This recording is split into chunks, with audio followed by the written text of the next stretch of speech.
को मौजूद तजवाना का रेशियो हमारा सड़क का एक मैट्रिक चल रहा है जिसमें 8 एकड़ वाह गुराब हो चुकी है, जिसमें बाकी सड़क वाह गुराब नहीं करवा सरकारी सड़क है, मंजूर शुदा सड़क है। 4 दफ़ा हाई कोर्ट की डायरेक्शन भी हो चुकी है, अमल दरामद कोई नहीं कर रहा है।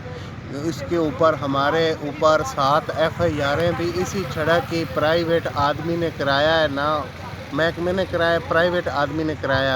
वो 8 एकड़ वाह गुराब हो चुकी है, पीछे वाला हिस्सा ये वाह गुराब नहीं करवा रहे। आज हमने खुली कचहरी में भी दरखास्त गुजारी है और मरियम नवाज़ और कमिश्नर और मरियम नवाज़ CM लाहौर हमारी पंजाबी च गल करो। अच्छा, मरियम नवाज़ वो आए ने की मुतालबा?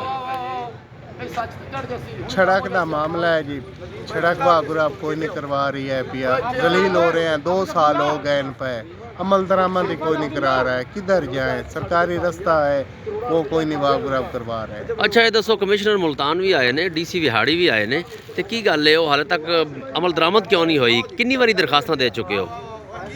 काफ़ी दफ़ा दरखास्तें दे चुके हैं, 2 साल हो चुके हैं, अभी कोई अमल दरामद करवा भी नहीं रहे हैं पे। उल्टा हमारे ऊपर 7 FIR भी इसी सड़क की हो चुकी हैं कि आपने दरखास्तें क्यों गुजारी हैं पे। फिर उन्होंने दी अखराई रिपोर्ट भी बनी, कोई रिपोर्ट नहीं दे रहे हैं पे, कोई किसी ਹੁਣ किस्म DPO ਵਿਹਾੜੀ ਨੂੰ ਤੁਸੀਂ ਪੇਸ਼ ਹੋਏ ਹੋ, DC ਵਿਹਾੜੀ ਕਮਿਸ਼ਨਰ ਨੂੰ ਕੀ ਕਹਿੰਦੇ ਨੇ ਉਹ? वो कहते हैं कि शाम ਨੂੰ जाके SHO को मिलो और हमें रिपोर्ट करो। ਅੱਛਾ, ਅਸਲ ਵਜ੍ਹਾ ਕੀ ਹੈ? ਮਤਲਬ ਤੁਹਾਡੀ ਕੋਈ ਦਰਖਾਸਤ ਪਹਿਲੇ ਵਜ੍ਹਾ ਕੀ ਸੀ, वजह नात की है? वजह नाते एक मुखालफत है, 8 एकड़ हमारे रकबे से सड़क वाह गुराब हो चुकी है, पिछला हिस्सा उनके पास है, वो पिछला हिस्सा भी नहीं होने देते और ਤੁਹਾਡੀ ਜ਼ਮੀਨ ਚੋਂ 8 ਏਕੜ ਵਾਗੁਜ਼ਾਰ ਹੋ ਚੁੱਕੀ ਹੈ हो चुकी है। ਤੇ ਬਾਕੀ ਕਿੰਨੀ ਰਹਿੰਦੀ? ਸਾਰੀ ਗੱਲ ਦੱਸੋ। बाकी 26 एकड़ सड़क सरकारी रहती है पे, 26 एकड़ जो सूबाई रकबा भी है और शामलाट भी है। अच्छा, रिपोर्ट भी हो चुकी है, सिजरा भी बन चुका है, कमिश्नर के भी आर्डर आ चुके हैं, लेकिन अमल दरामद नहीं कर रहे।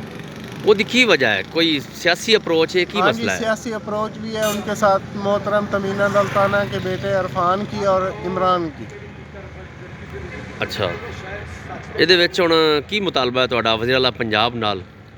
ਸਾਡਾ ਮੁਤਾਲਬਾ ਹੈ ਸਾਨੂੰ ਸਰਕਾਰੀ ਸੜਕ ਹੀ ਮਿਲ ਜਾਵੇ ਤੇ ਸਾਨੂੰ ਖਾਰਜੀ ਰਿਪੋਰਟਾਂ ਹੀ ਮਿਲੀਆਂ ਜਾਵਣ, ਸਾਡੇ ਉੱਤੇ ਝੂਠੀ FIR ਹੋਈਆਂ।